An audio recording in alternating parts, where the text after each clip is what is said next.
Hi guys, welcome back to another video. Today I'm going to be drawing Mr. X from Resident Evil 2.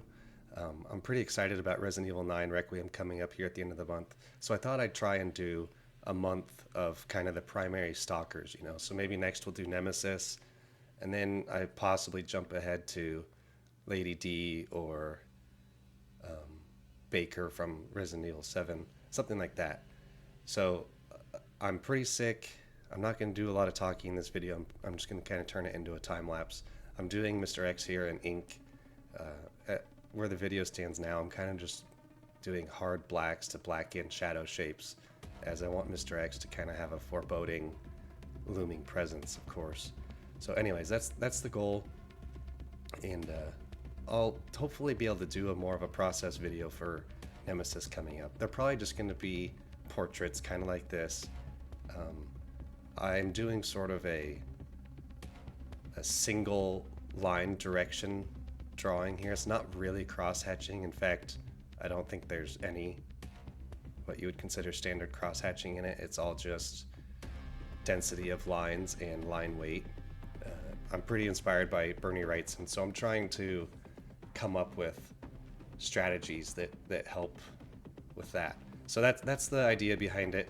Anyways, the reason why I can't do full drawings per se is because this process takes a really long time. Like, this drawing was probably, I don't even know.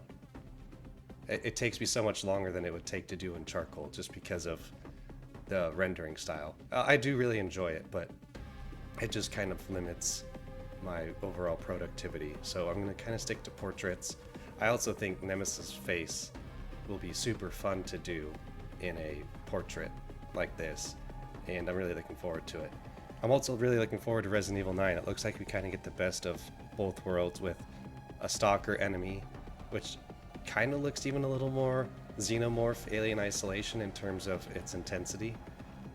I'm not sure if that'll be the case, but then we also get Leon sort of in Resident Evil 4 form, which if you played Resident Evil 4, especially if you play it on a control scheme that you're really comfortable with, like I play on mouse and keyboard, and I'm generally pretty good at aiming in games, so you almost feel like you turn into a John Wick type in that game. You become a very lethal force. So it'll be interesting to see how those two gameplay mechanics clash, and yeah, I'm just curious to see how it goes. In my mind, it might be too much of a change of pace, but that's just my little bit of skepticism I have.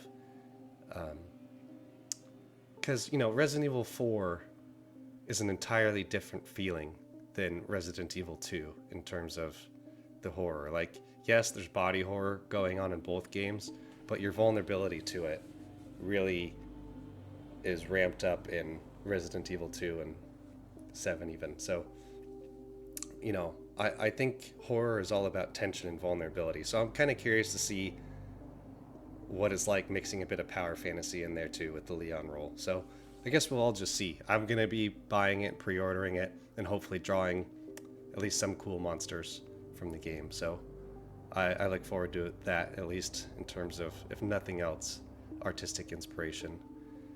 I'm going to stop talking now. My voice sounds pretty rough, I'm sure. So thanks for watching. I hope you enjoy the time lapse.